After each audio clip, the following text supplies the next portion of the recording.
പേരുണ്ട്. ഇതിൽ ആരെയും നിങ്ങൾക്ക് അറിയാവുന്നേ? സുരേഷ് ഗോപി അറിയാല്ലേ? സുരേഷ് ഗോപി എല്ലാവർക്കും അറിയാം. അദ്ദേഹം നമ്മുടെ പഞ്ചായത്തിൽ വന്നിരുന്നു. നിങ്ങൾ അറിഞ്ഞിരുന്നോ? ഇല്ല, കുറെ പേര് അറിഞ്ഞില്ല, കുറെ പേര് അറിഞ്ഞു അല്ലേ? അദ്ദേഹം എന്തിനാ വന്നതെന്ന് അറിയാമോ? നമ്മുടെ ഒരു കൂട്ടുകാരിയെ കാണാൻ വന്ന. ആരായിരിക്കും? 2ാം ക്ലാസ്സുകാരെന്തോ പറയണ്ട, 3ാം ക്ലാസ്സുകാരെന്തോ പറയണ്ട. ആരെ കാണാൻ വന്നേ? മുകുന്ദെ കാണാൻ. 5ാം ക്ലാസ്സുകാർക്ക് അറിയാം ആരെ കാണാനാ വന്നേന്ന് അല്ലേ? നമ്മുടെ മുകുന്ദക്കുട്ടിയെ കാണാൻ വേണ്ടി മാത്രം ഒരു മന്ത്രി വരിക എന്ന് പറഞ്ഞു കഴിഞ്ഞാൽ അതൊരു ചെറിയ കാര്യമാണോ? അല്ല, അതൊരു വലിയ കാര്യമാണ് അല്ലേ? കേന്ദ്രമന്ത്രിമാര് കേരളത്തിൽ സന്ദർശനം നടത്തുന്നത് തന്നെ അത്ര സാധാരണ കാര്യമല്ല. കേന്ദ്രമന്ത്രിമാര് കേരളത്തിൽ സന്ദർശിക്കാൻ വരുമ്പോ ആരൊക്കെ സ്വീകരിക്കുന്നതെന്ന് അറിയാമോ? കേരളത്തിലെ മുഖ്യമന്ത്രി ഉൾപ്പെടെയുള്ള ആൾക്കാർ വേണം അവരെ സ്വീകരിക്കാൻ. കേട്ടേ? അത്രയ്ക്ക് പ്രാധാന്യമുള്ള സന്ദർശനമാണ് ഒരു രാജ്യത്തിന്റെ മന്ത്രിപദം അലങ്കരിക്കുന്ന ആൾക്കാരുടേത്. അപ്പൊ അങ്ങനെ ഒരാൾ നമ്മുടെ മുകുന്ദക്കുട്ടിയെ കാണാൻ അവരുടെ വീട്ടിൽ വരിക എന്ന് പറഞ്ഞാൽ ഒരു ചെറിയ കാര്യമാണോ? അല്ല. അപ്പൊ എന്തായിരിക്കും മുകുന്ദ അതിന് മാത്രം ചെയ്തിട്ടുണ്ടാവുക? നിങ്ങൾക്കറിയാമോ? നമ്മളെക്കാളൊക്കെ മുകുന്ദയ്ക്ക് എന്താ ഒരു പ്രത്യേകതയുള്ളതെന്ന് അറിയാമോ? മുകുന്ദയുടെ അച്ഛനെ അറിയാമോ നിങ്ങൾക്ക്? അമ്മയെ അറിയാം എല്ലാവർക്കും. മുകുന്ദയുടെ അച്ഛനാണ് ഈ നിൽക്കുന്ന ഹരിയങ്ങള്. അറിയോ നിങ്ങൾക്ക്? അദ്ദേഹം ഒരു നാടൻ പശുക്കളുടെ ഒരു ഗോശാല നടത്തുന്നുണ്ട്. അറിയാം. അതൊക്കെ പലർക്കും അറിയാം അല്ലേ? നിങ്ങളെല്ലാം അവിടെ പോയി കണ്ടിട്ടുണ്ടോ? ഇല്ലെങ്കിൽ പോയി കാണണം. നമ്മുടെ നാട്ടിൽ തന്നെയല്ലേ? 40 കൂടുതൽ പശുക്കളും കുറെ കാളക്കുട്ടന്മാരും എല്ലാമായിട്ട് അവരുടെ വീടിന്റെ പരിസരത്ത് ഇങ്ങനെ നിറച്ചും പശുക്കള് നിറഞ്ഞു നിൽക്കുക. ഇവർക്കെല്ലാം പേരുണ്ട്. മുകുന്ദ പേര് വിളിച്ചാൽ ഇവരെല്ലാരും ഓടി വരും. ഓരോരുത്തരായിട്ട് വിളിക്കുന്ന ആരെയാണോ അവര് വരും. അപ്പൊ അവരെ എങ്ങനെയായിരിക്കും വളർത്തുന്നത് നമുക്ക് ഊഹിക്കാം അല്ലേ? മുകുന്ദയുടെ ചേട്ടന്മാരും അനിയന്മാരും അനിയത്തിമാരും ഒക്കെ ആയിട്ട് തന്നെയാണ് അവരെല്ലാം അവിടെ വളരുന്നത്. ഈ നാടൻ പശുക്കളെ നമ്മുടെ കാലാവസ്ഥയ്ക്കും നമ്മുടെ പ്രകൃതിക്കും ഇണങ്ങിയ നാടൻ പശുക്കളെ വളർത്തുന്നത് കൊണ്ട് ഒരുപാട് ഗുണങ്ങളുണ്ട്. അതേപറ്റിയൊക്കെ ചുരുക്കത്തില് നിങ്ങൾക്ക് മുകുന്ദയുടെ അച്ഛൻ പറഞ്ഞു തരും. അതിന്റെ ചാണകവും അതിൽ നിന്ന് കിട്ടുന്ന വളവും അതിൽ നിന്ന് പ്രോസസ് ചെയ്തെടുക്കുന്ന വളങ്ങളും പാലിന്റെ ഉൽപ്പന്നങ്ങളും ഒക്കെ നമ്മുടെ ആരോഗ്യത്തിന് യാതൊരു മായവും ഇല്ലാതെ നല്ല രീതിയിൽ വളർച്ചയ്ക്ക് മറ്റും ഉപകരിക്കുന്ന പാലുൽപ്പന്നങ്ങളും മറ്റു സാധനങ്ങളും എല്ലാം അവിടെ വിപണനത്തിനായിട്ടും വെച്ചിട്ടുണ്ട്. അപ്പൊ ഇങ്ങനെ ഒരു സംരംഭത്തില് നമ്മുടെ വീട്ടിൽ നമ്മുടെ അച്ഛനന്മാരും അമ്മമാരും ഒക്കെ ഓരോ ജോലികളൊക്കെ ചെയ്യുന്നുണ്ടല്ലേ? അതിലൊക്കെ നമുക്ക് എന്തെങ്കിലും പങ്കുണ്ടോ? എന്നാ മുകുന്ദ അങ്ങനെയല്ല. മുഴുവൻ കാര്യങ്ങളിലും അവരുടെ അച്ഛനമ്മമാരോടൊപ്പം ഗോശാലയുടെ ഫാമിലെ എല്ലാ കാര്യങ്ങളിലും സഹകരിക്കുക. പശുവിനെ കറങ്ങും.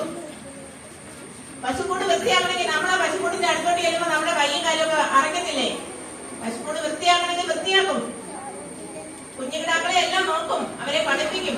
എല്ലാ കാര്യത്തിനും മുഴുവൻ സമയവും സ്കൂളിൽ ചേർന്ന് കഴിഞ്ഞാൽ മുകുന്ദ അവിടുത്തെ ജോലികളുമായിട്ട് ഇടപെട്ടാണ് നിൽക്കുന്നത്. അതാണ് മുകുന്ദയുടെ പ്രത്യേകത. അപ്പൊ മുകുന്ദയുടെ ഈ വിശേഷങ്ങളൊക്കെ അറിഞ്ഞ് മന്ത്രി ഇങ്ങോട്ട് ആവശ്യപ്പെട്ടതാണ് എനിക്ക് മുകുന്ദയെ കാണണമെന്ന്. അല്ലാതെ പരാമതി ചോദിച്ചിട്ടൊന്നും വന്നതല്ല. അപ്പൊ അതൊരു ചെറിയ കാര്യമല്ല അല്ലേ? അപ്പൊ നിങ്ങൾ എല്ലാവരും മുകുന്ദയുടെ വീട്ടിലെ ഫാം സന്ദർശിക്കാനും അവിടുത്തെ വിശേഷങ്ങൾ നേരിൽ കണ്ട് അറിയാനുമുള്ള ശ്രമങ്ങൾ നടത്തണം. നമുക്ക് ക്ലാസ് വൈസ് ഫീൽഡ് ട്രിപ്പായിട്ട് പോകാൻ പറ്റുന്ന ക്ലാസ്സുകാരെയൊക്കെ കൊണ്ടുപോവുകയും ചെയ്യാം കേട്ടോ. അപ്പോ ഈ വലിയ നേട്ടത്തിന് നമുക്ക് മുകുന്ദയ്ക്ക് ഒരു വലിയ കയ്യടി കൊടുക്കാം.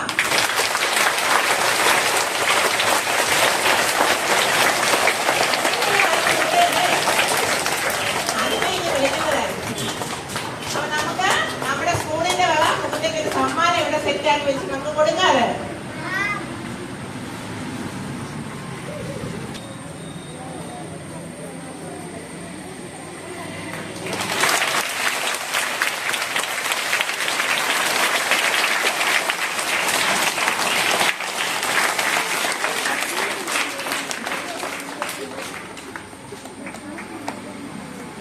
മുകുന്ദ നമുക്ക് കാഴ്ചവെച്ചിരിക്കുന്നത് അല്ലേ?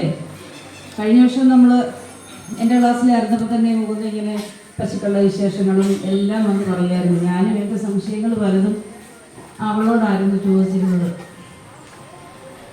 ഞാനിങ്ങനെ എൻ്റെ പശുവിന് ചെറിയ പ്രശ്നങ്ങളൊക്കെ ഉണ്ടാകുമ്പോൾ ഞാൻ ഇവളോട് ചോദിക്കും, അപ്പോൾ ഇവിടെ ചെറിയ ചെറിയ പരിഹാരങ്ങളൊക്കെ നിർദ്ദേശിക്കാറുണ്ടായിരുന്നു. എൻ്റെ പശുവിൻ്റെ ഇനം HF ആണെന്ന് ഞാൻ അറിയുന്നത് തന്നെ ഇവിടെ പറഞ്ഞിട്ടാണ്. ഇങ്ങനെ എല്ലാ ഇനങ്ങളെക്കുറിച്ചും ഒക്കെയുള്ള പേരുകളും അതിൻ്റെ ജനുസും എല്ലാം ഇങ്ങനെ കൃത്യമായിട്ട് പറയാൻ ഒരു 5ാം ക്ലാസ്സിൽ അല്ലെങ്കിൽ 4 പഠിക്കുമ്പോഴേ അവൾ ചെയ്യുന്നത് ഞാൻ കണ്ടിട്ടുണ്ട്. നമ്മൾ യൂട്യൂബ് ചാനലിലൊക്കെ ഇത് കണ്ടിട്ടുണ്ടായിരുന്നു. എല്ലാ ഇനങ്ങളും കാങ്ക്രു, ഗീർ എന്നൊക്കെ പറയുന്ന ഇനങ്ങൾ നമ്മളെല്ലാം കേട്ടിട്ടുണ്ടോ? ഇതുമല്ലോ ഇല്ല. ആകെപ്പാടെ ഞാൻ കേട്ടിട്ടുള്ളത് നമ്മുടെ PJ ജോസഫ് മന്ത്രിയായിരുന്ന കാലത്ത് അദ്ദേഹം ഈ പശുപരിപാലനത്തിൽ വളരെയധികം പ്രശസ്തനായ ഒരാളായിരുന്നു. അദ്ദേഹം ഇങ്ങനെ ഗീർ പശുക്കളെ കൊണ്ടുവന്ന് വളർത്തുന്ന ഒരു കഥ ഞാൻ എവിടെയോ ഇങ്ങനെ വായിച്ചിട്ടുണ്ടായിരുന്നു.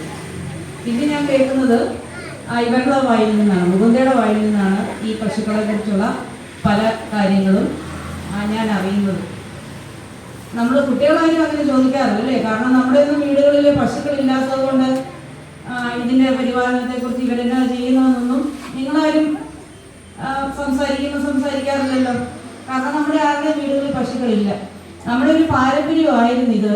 എന്താ, പശുക്കളെ ഇങ്ങനെ വളർത്തുക, എല്ലാ വീടുകളോടും ചേർന്ന് ഒരു പശുവും ഒരു പശുക്കിടാവും ഉള്ള ഒരു സംസ്കാരമായിരുന്നു നമ്മുടേത്.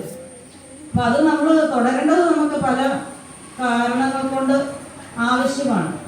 നമ്മൾ ഇപ്പോഴ് പല ജ്ഞാനികൾ പലരും പറയുന്നത് നമ്മുടെ പല രോഗങ്ങൾക്കും കാരണം എന്താണ്, നമ്മുടെ ഭക്ഷണത്തിനുണ്ടാകുന്ന അപാകതകളാണെന്ന് പറയാറുണ്ട്. അതിലൊന്നാണ് നമ്മൾ ഈ പാക്കറ്റ് പാല് അല്ലേ, അവർ അണുവിമുക്തമാക്കുന്നതാണെന്ന് പറയുന്നു.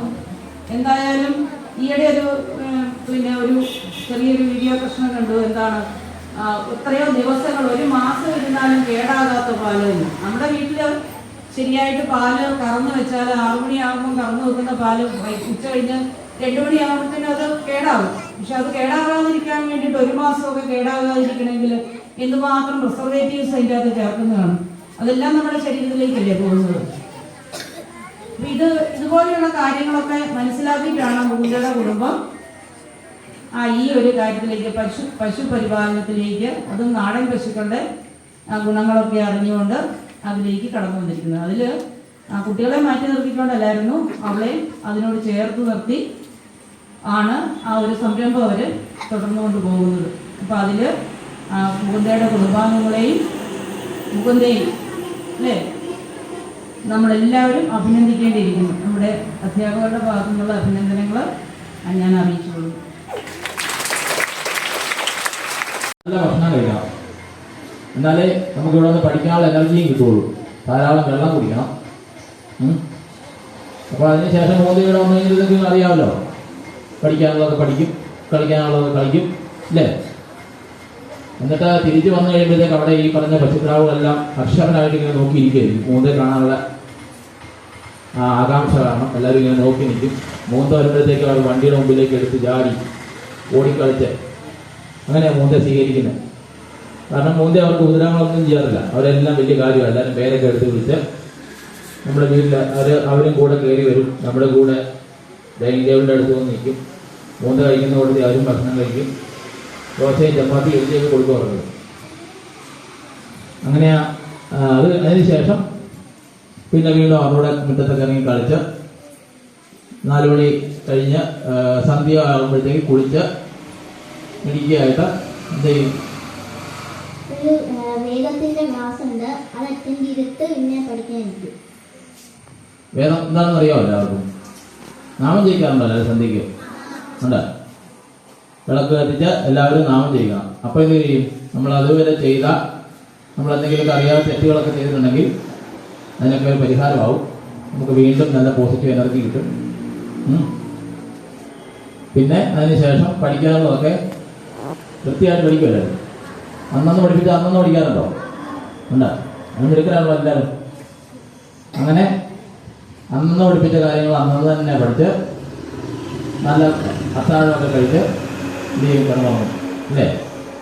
ഉറങ്ങുന്നതിന് മുമ്പ് എന്തെങ്കിലും ചെയ്യാം? പ്രാർത്ഥിച്ചിട്ട് നമ്മളായിരുന്നുണ്ടോ? ഉണ്ട്.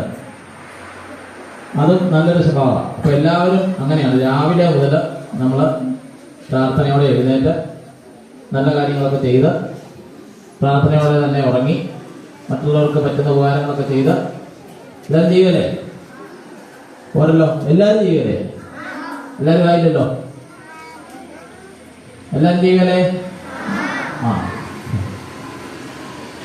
അപ്പോൾ ഇതൊക്കെയാണ് കാര്യങ്ങൾ. അപ്പോൾ എല്ലാവരും അങ്ങോട്ട് വരണം. നമുക്ക് എല്ലാവർക്കും കൂടെ അവിടെ എല്ലാവരെയൊക്കെ പരിചയപ്പെട്ട് കളിച്ച് കാര്യങ്ങളൊക്കെ പഠിച്ച് വരാം. ശരി. മുന്നേ ഇങ്ങനെ ഒരു ഉപകാരത്തിന് അർഹയാക്കിയതിനും എല്ലാവർക്കും ഗുരുക്കന്മാരോടും ഈ കുഞ്ഞു കൂട്ടുകാരോടും സർവേശ്വരനോടും എല്ലാം നന്ദി അറിയിച്ചുകൊള്ളുന്നു.